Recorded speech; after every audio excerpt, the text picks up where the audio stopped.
올해 2024년은 온맘 다해 하나님 사랑, 온몸 다해 이웃 사랑이라는 비전을 주셨습니다. 우리의 신앙이 예수님 당시의 종교인들과 같이 형식주의적이고 율법주의적으로 변질되지는 않았는지를 점검하며 입술로 하나님을 사랑하는 것이 아닌 온 마음과 정성으로 하나님을 사랑하려고 힘써 왔습니다.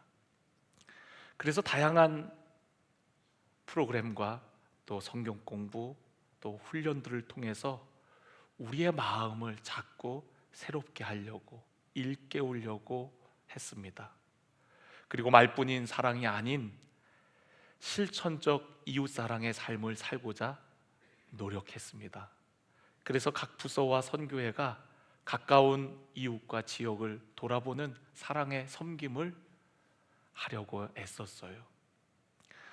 이러한 일들로 인해서 지역의 좋은 소문과 더불어서 점차 선한 영향력을 교회가 흘려보내게 되었습니다. 그리고 하나님께서는 올해에도 우리가 기도한 것보다 또 구한 것보다 더 놀라운 부흥을 허락해 주셨습니다. 이제 2025년 다가오는 새해에 우리에게 주시는 비전은 열방의 빛을 비춰라입니다. 하나님께서는 우리 교회에 주신 은혜와 축복을 더 많은 곳에 흘려보내기를 원하세요. 가까운 우리 이웃과 지역을 넘어 이제는 더 많은 사람, 더 많은 나라, 여러 민족에게 선한 영향력을 끼치기를 원하십니다. 이 일은 우리 자신의 힘만으로는 불가능한 일입니다. 저 역시 하나님께서 이러한 비전을 주셨을 때 모든 것이 어렵게 느껴지고 버겁게 느껴졌습니다. 그런데 주님께서는 우리 자신을 보지 말고 주님을 보라고 말씀하십니다. 빛 대신 주님, 참 빛으로 이 땅에 오신 주님이 우리 안에 있을 때 감출 수 없는 하나님의 영광과 빛을 나타낼 것이라고 말씀하셨어요. 우리의 노력과 힘으로 나타내는 빛이 아니라 빛 대신 주님을 모심으로 인해 빛 대신 주님과 함께함을 통하여 나타나는 빛입니다.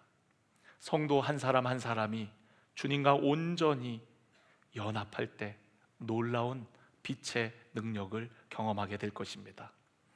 이 빛은 온 세상의 어둠을 물리치고 변하지 않을 것 같은 세상이 변하고 회복되게 할 것입니다. 우리가 예배하는 이 공간에도 지금 수많은 빛들이 비추어지고 있죠. 천장을 보시면은 많은 전등들이 켜져 있습니다.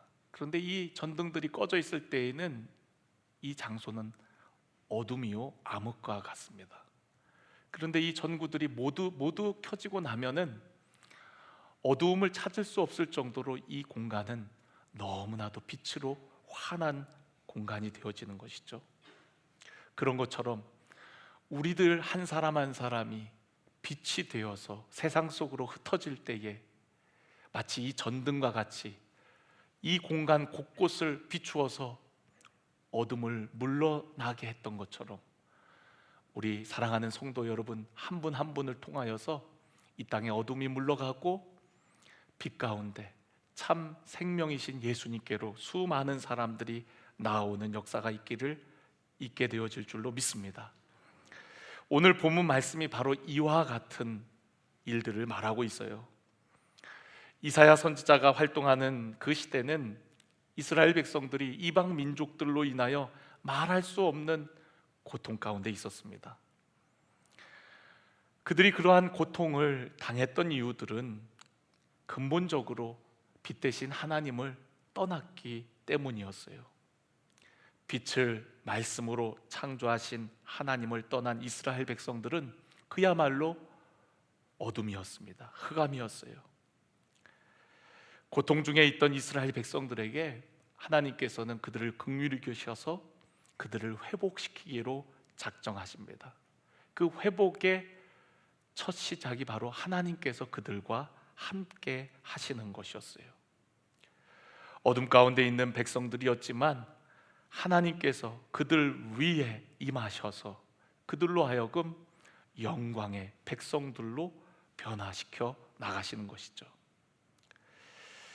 어둠에 둘러싸여 있던 이스라엘 백성들은요, 하나님의 영광으로 이제는 빛을 발하는 거룩한 도구가 되어지는 거예요. 우리의 힘으로는 세상을 밝힐 수가 없습니다. 세상을 변화시킬 만한 힘도 우리에게는 없죠. 그런데 어느 날 우리에게 임하신 하나님의 영, 성령으로 말미암아 우리 안에 빛이 임하게 되어지고, 그 빛은 나의 삶을 변화시킬 뿐만 아니라 변화된 나의 삶을 통하여서 주변에 빛이 되게 하고 선한 영향력이 되게 합니다. 오늘 우리는 그러한 빛이 되어서 우리 주변에 있는 많은 사람들을 예수님께로, 참빛 대신 주님께로 이끌기를 간절히 원합니다. 요한복음 1장 9절을 보면 참빛 곧 세상에 와서 각 사람에게 비추는 빛이 있다라고 말씀했어요. 참빛은 생명의 빛을 의미합니다. 우리에게 진정한 생명을 주시는 빛을 의미해요. 요한복음 8장 12절에는 예수님은 바로 그 빛이라고, 세상을 비추는 빛이라고 말씀하셨어요.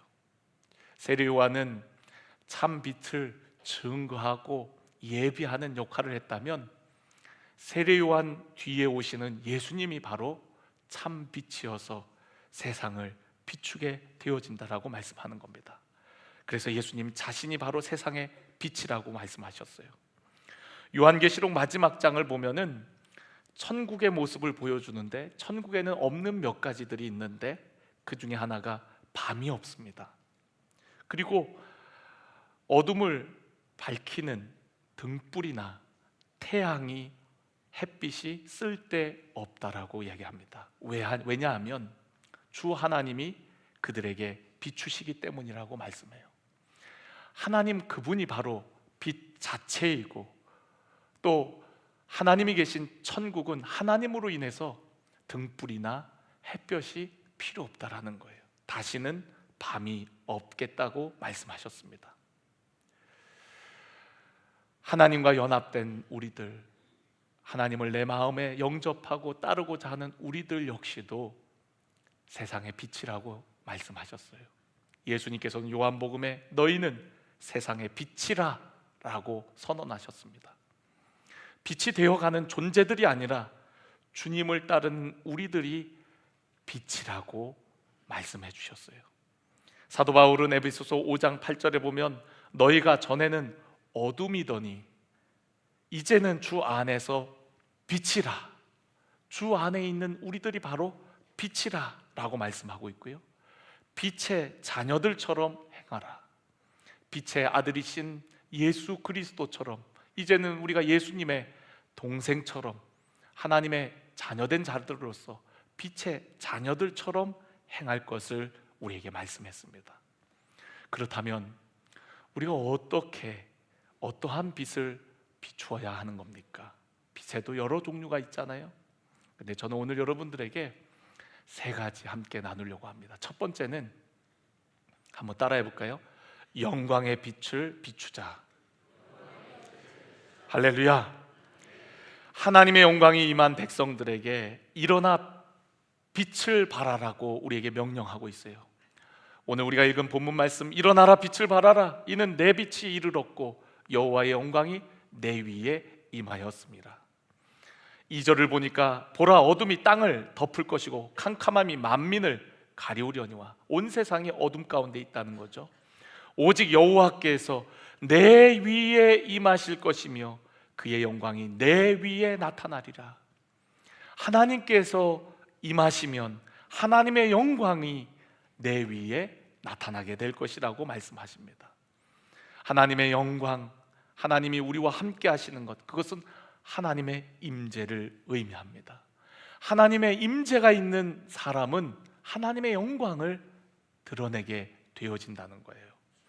출애굽기 34장을 보면은 모세가 하나님으로부터 시내산에서 율법을 전수받습니다. 하나님을 어떻게 섬겨야 되는지, 또 성막을 어떻게 지어야 되는지 그 모든 사항들을 전수받고 그리고 산에서 내려오게 되어져요.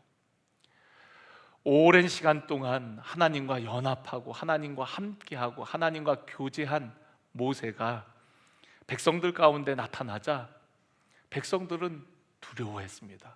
왜 두려웠냐면 모세의 얼굴이 빛이 났기 때문에 그래요.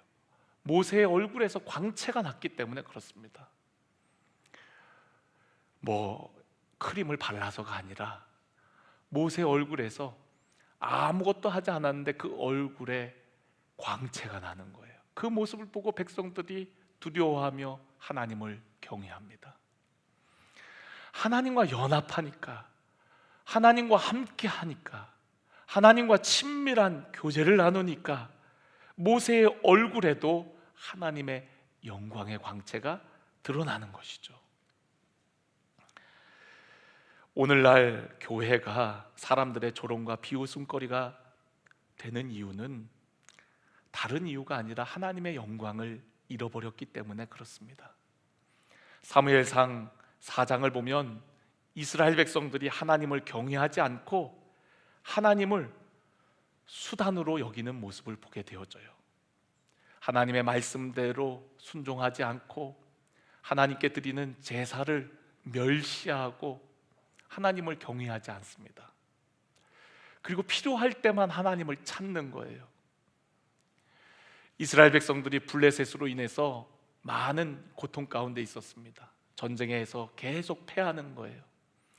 그러니까 이스라엘 백성들은 하나님의 언약궤를 들고 나가기로 결정을 합니다. 하나님의 언약궤는 하나님의 임재의 상징이거든요. 하나님의 언약궤가 진영 가운데 들어오니까 백성들의 사기는 충천합니다. 와, 하나님이 우리와 함께 하신다. 그러나 그들의 삶은 하나님과 함께하는 삶이 아니었어요. 하나님을 경외하는 삶이 아니었어요. 그저 하나님을 수단으로 여기고 도와주고 협력해주고 전쟁에서 이기게 하는 정도의 하나님으로만 여겼어요. 결국 그들은 어떻게 됩니까?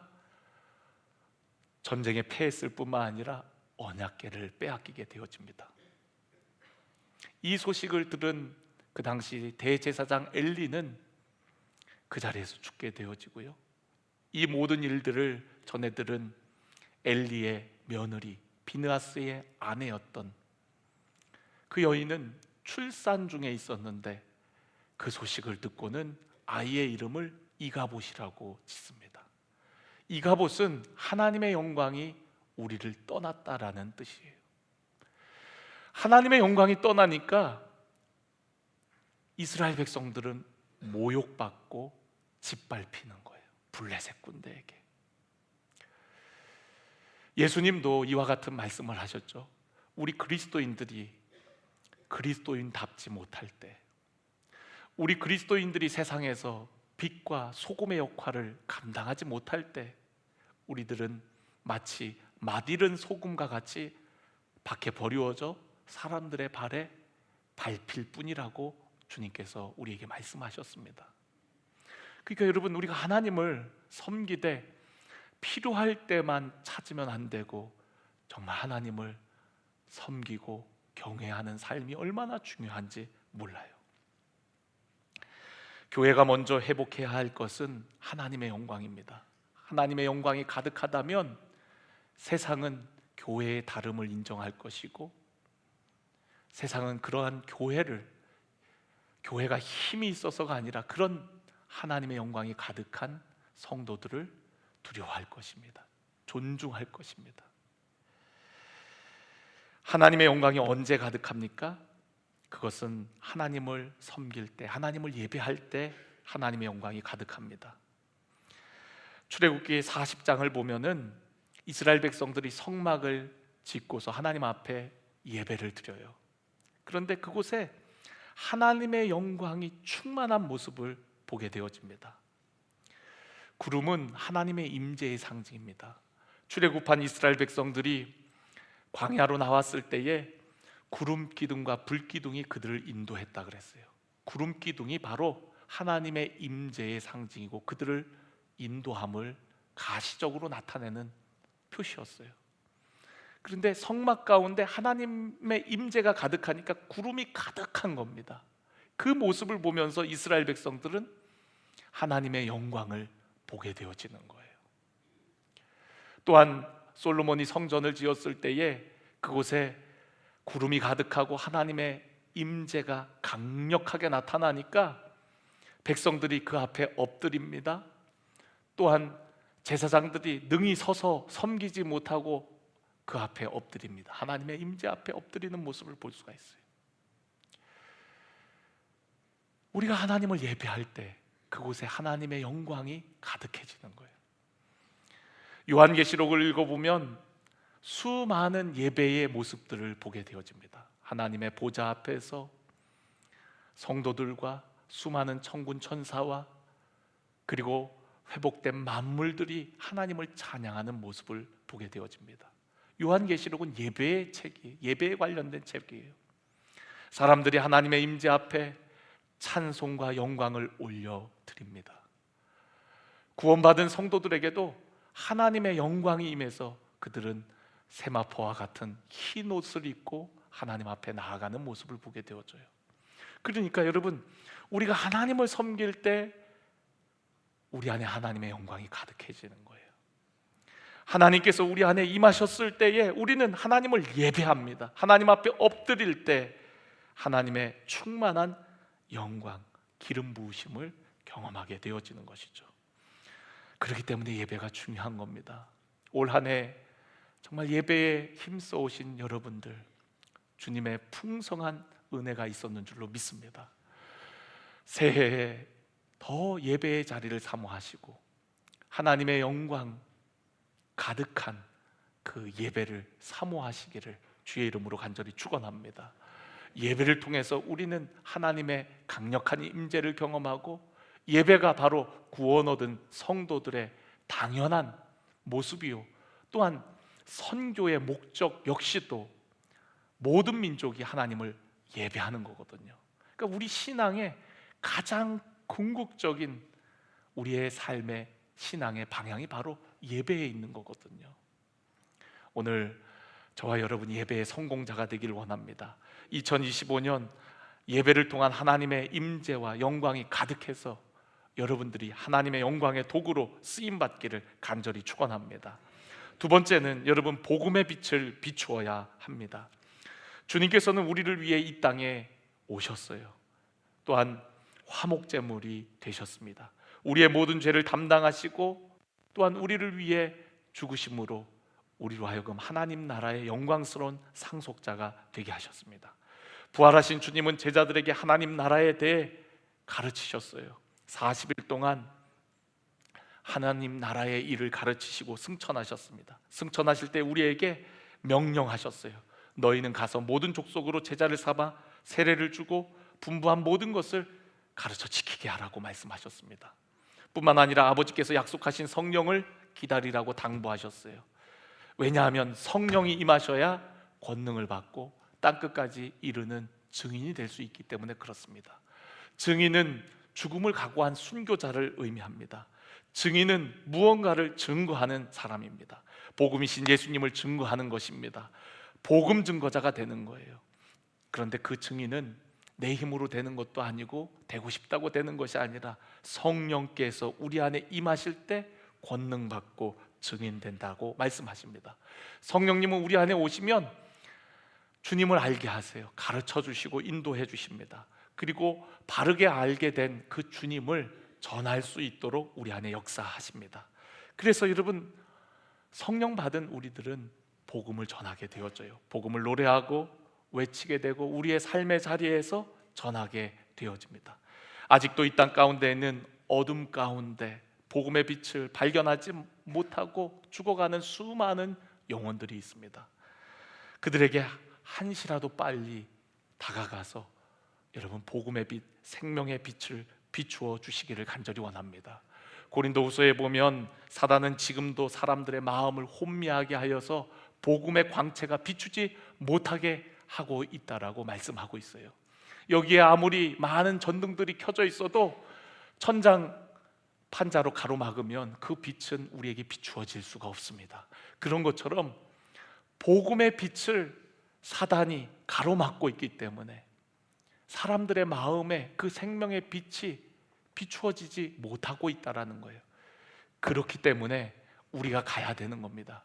장벽을 넘어서 다가가서 그들 가까이 가서 복음을 전해야 되는 거예요. 너희는 가서 제자 삼으라고 우리에게 명령하신 이유가 그들이 알아서 빛 가운데 나오지 못하고 있기 때문에, 사단이 그들의 마음을 혼미하게 하여 복음의 광채를 가리고 있기 때문에, 그렇기 때문에 우리가 가서 복음을 전해야 되는 줄로 믿습니다. 여러분, 머물러 있지 말고 여러분 주변의 이웃들에게, 죽어가는 영혼들에게 복음을 전해 주십시오. 복음은 생명입니다. 복음은 사람을 살리는 거예요. 지금도 이 시간에 누군가는 그 복음의 빛을 알지 못한 채 죽어가고 있을 것입니다. 여러분, 병원에 갔는데 여러분들이 죽을 것 같이 아픈데 만약에 의사 선생님이 좀 기다려보세요, 잠깐만요, 환자 좀 기다리세요, 내일 오시면 안 되겠어요? 그런다면 여러분 어떻게 하겠습니까? 저 지금 너무 아파서 죽어간다고요, 빨리 치료해 주세요 라고 하지 않겠어요? 지금 영적으로는 그렇게 죽어가는 수많은 영혼들이 우리 주변에 얼마나 많은지 모릅니다. 여러분, 복음의 시급성, 긴급함을 가지고서 우리 모두가 열방에, 우리의 이웃들에게 복음의 빛을 비추기를 간절히 원합니다. 마지막으로 사랑의 빛을 비추어야 됩니다. 주님은 사랑으로 오셨다 그랬어요. 우리를 살리기 위해 이 땅에 화목제물로 오셨어요. 그리고 아버지의 사랑을 우리에게 겸손과 섬김을 통해 나타나셨습니다. 우리도 아버지의 사랑을 알도록 하기 위해, 나타내기 위해 예수님이 보여주신 성육신적 사랑, 낮아짐과 겸손으로, 겸손과 섬김으로 우리가 사랑을 실천할 때 그들에게 하나님의 사랑이 드러나게 되어지는 줄로 믿습니다. 세상 사람들과 우리와 다른 점은 한 가지밖에 없습니다. 우리 모두도 죄인이지만 하나님의 은혜로 믿음을 갖게 됐고, 믿음으로 말미암아 의롭다함을 받게 되어졌습니다. 그것을 가리켜서 칭의라 그래요. 우리도 죄인이지만, 죄인 중에 괴수이지만 하나님의 전적인 은혜로, 우리의 공로 없이 하나님의 전적인 은혜로 믿음으로 말미암아 의롭다고 인정해 주신 겁니다. 세상 사람들, 여러분, 우리는 정죄할 자격이 없습니다. 사랑할 의무만 있어요. 세상 사람들을 탓할 자격이 없습니다. 우리도 이전에는 흑암 가운데 있었고 죄인이었습니다. 이제는 예수님으로 말미암아 의인으로 여겨짐을 받게 되었지만, 여전히 우리가 빛 가운데 주님 앞에 더 가까이 나아가면 우리가 얼마나 큰 죄인임을 깨닫게 되어지는 겁니다. 교회는 갈릴리 바다 같아야 돼요. 갈릴리 바다는 북쪽 헐몬산에서 흐르는 물이 갈릴리 바다로 들어가서 요단강으로 빠지게 되어 있습니다. 그러니까 물이 흐른다는 거예요. 그러니까 갈릴리 바다는 생명이 충만합니다. 그러나 요단강에서 흐른 물은 사해바다로 흐르게 되어지는데, 사해바다는 지대가 낮아갖고 더 이상 흐르지 않고 그곳에 물이 고여 들어갑니다. 물이 고이니까 사해바다에는 생명이 없습니다. 죽음의 바다가 된 것입니다. 교회는 갈릴리 바다와 같아야 돼요. 물이 흘러야 됩니다. 우리가 하나님의 사랑을 받았으니, 하나님의 은혜를 받았으니 그것을 이제는 우리의 지역과 이웃으로 흘려보내는 거예요. 우리가 모이는 이유는 더 잘 흩어지기 위함입니다. 우리가 모이는 이유는 우리를 위한 모임이 아니라 세상을 위한 모임이 되어야 하는 줄로 믿습니다.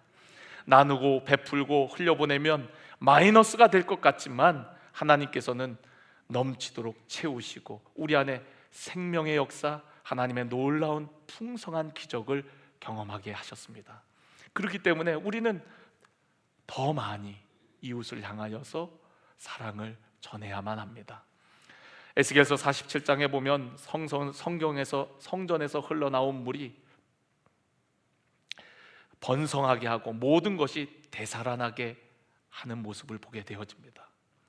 또한 요한계시록 22장 성경의 마지막 부분을 보면 하나님과 어린 양의 보좌로부터 흐르는 생수의 강이 열매를 맺게 하고 만국을 치료하는 모습을 보게 되어집니다. 하나님께서 우리 교회에 주신 환상도 이러한 환상이었어요. 우리 교회가 세상을 향해 나팔 모양처럼 건물이 이렇게 되어 있잖아요. 근데 우리 교회의 앞부분 그 창에서 폭포와 같이 흐르는 그 은혜의 강물이 이 땅을 적시는 환상이었어요. 시편 103편에 반석을 여신즉 물이 흘러나와 마른 땅에 강같이 흘렀으니, 로비에도 있는 말씀입니다. 우리가 그 말씀을 늘 붙들고 우리 교회가 이 땅에 은혜의 강물이 되어질 수 있도록, 생수의 강이 되어질 수 있도록 그렇게 늘 기도하도록 그 말씀을 새긴 것입니다. 예수님께서는 누구든지 나를 믿는 자는 그 배에서 생수의 강이 흘러나오리라 말씀하셨어요. 예수님을 믿는 저와 여러분이 바로 그 은혜의 강물, 생수의 강물인 줄로 믿습니다. 예수님을 믿는 우리의 중심에서부터 생수의 강이 흘러서 이 땅을 적시게 될 것이고, 이 땅을 회복시키고 변화시켜 나가게 될 것입니다. 세상의 어둠을 여러분 탓하고 원망하지 마십시오. 세상의 어둠은 우리가 빛된 역할을 감당하지 못했기 때문에 생겨난 어둠입니다. 2025년 우리 반석교회가 이 땅을 밝히기를 원합니다.